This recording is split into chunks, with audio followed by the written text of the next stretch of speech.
All right, now the Eastern African Sub-Regional Support Initiative for the Advancement of Women, EASSI, and the UN Women have organized a two-day meeting to discuss how to prioritize investment in women and girls in the Eastern African sub-region on Sustainable Development Goals. Joining me in the studio to discuss how to prioritize investment in women and girls on Sustainable Development Goals is the Executive Director of EASSI, Ms. Marren Akatsa-Bukachi. Glad to have you on NTV tonight. Thank you. Why is it about the Sustainable Development Goals? Well, right now we are in the beginning years of the Sustainable Development Goals. These are the 17 goals that were adopted in 2015 September by the United Nations, and we had all the United Nations member states adopting the Sustainable Development Goals, and they came after the MDGs, the Millennium Development Goals. And we are having this meeting because this is an exciting period. In the Sustainable Development Goals, there's Goal 5 that is talking about gender equality, which is different from MDGs that had Goal 3 that was focusing on girls' participation in education only and didn't have any links. The Sustainable Development Goals is talking about poverty. We know we have a lot of poverty in Africa. It's talking about health. It's talking about education. It's talking about climate change, nutrition, food security. It's talking about violence against women. And therefore, we felt as Eastern Africa, that is the 5 East Africa community countries, and we've included the Horn, some countries, that is Eritrea, Ethiopia, and Somalia. We felt that we are calling this the first meeting, and we are hoping that we can have an annual meeting or biannual meetings to look at these Sustainable Development Goals and see how we can contribute as civil society to how they're going to be implemented, because governments also, they signed. So they are supposed to implement. So we want to keep an eye on them, but as well also contribute to their implementation, because government doesn't work alone. All right. Just, if I may ask, just why and how is it important to invest in women and girls on SDGs? Well, investing in women is a very good investment. It's good economics, actually, because when you teach a woman how to fish, she will continue fishing and benefit the whole family. So women are 50% of the population, and they say that women hold up half the sky. So if you don't invest in women, the sky is supposed to come crashing down. But we also see that it has been important to invest in women, right? From the time women went to Mexico, and then they went to Beijing and came up with issues that are important to women. And you realize that when our governments are making their plans, sometimes they forget to say, how does it impact on men? How does it impact on women? How does it impact on boys? How does it impact on girls? So we want to raise awareness that now that we, at the early stage, now that we have the SDGs, how are you going to implement? What kind of budgets are you putting in place? I think Uganda is supposed to report in February next year as one of the pilot countries in reporting. I haven't been called to any meeting. I don't know who has been called as civil society, because government doesn't implement alone. It also implements with the people, and it also should get the people's perception. So that is why we are concentrating on women and girls. We know that there are also boys and men, and in our meeting, we do have men who are going to make a presentation tomorrow on the role of men, especially on issues of violence against women. So they'll also be represented? Yes. What are some of the key major issues that will be discussed, that will come up? Actually, we started the conference today. Today we were looking at democracy and governance. We were looking at issues of peace and security. We are looking at issues of trade and entrepreneurship. We are looking at issues of science and technology.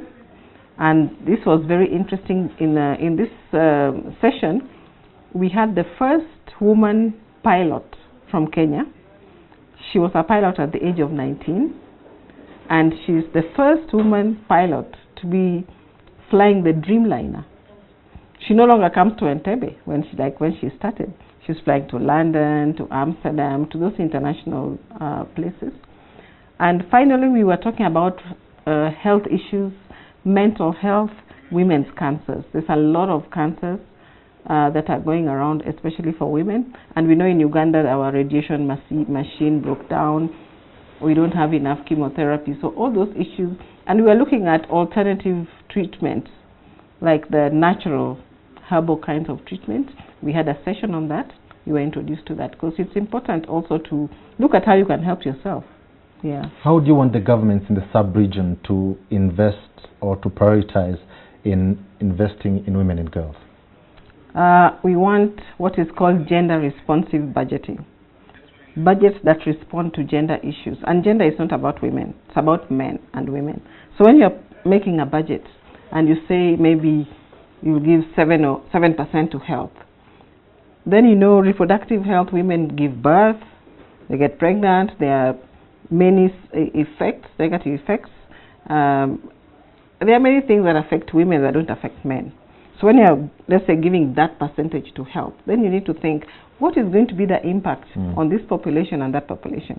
And then after that impact, what's going to happen? Because if you have a high population that is sick in hospital, you spend more money on the cure rather than the prevention. You have a population that is not healthy, and therefore the government is actually losing cumulatively in the long term. So you need to think right from the first step to the second step.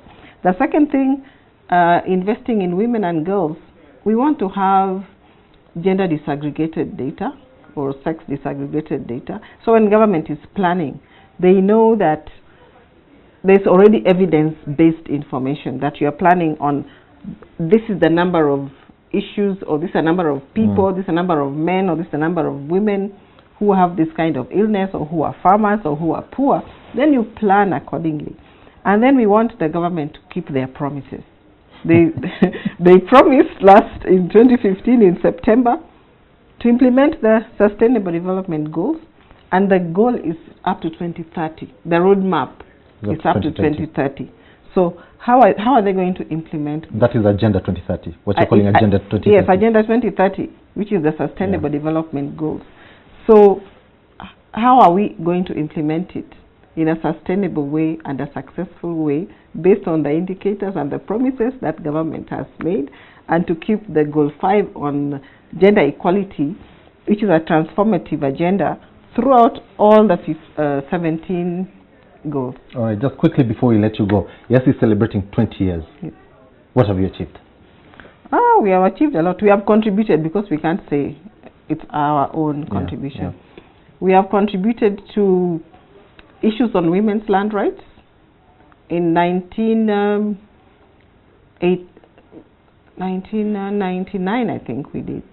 We had a very big land conference here, 1989. We had a very big land conference after conducting a sub-regional research and raised the issues of women's land rights. That is now a common parlance in all the countries. We are contributing to issues of women's economic empowerment in the regional integration of East African community. Actually, we are a trailblazing organization in this regard. We are working with 5,000 women who are now crossing the border, empowered, knowledgeable, earning money. We are giving testimonies, and this is just a contribution. But EASSI is a policy advocacy organization.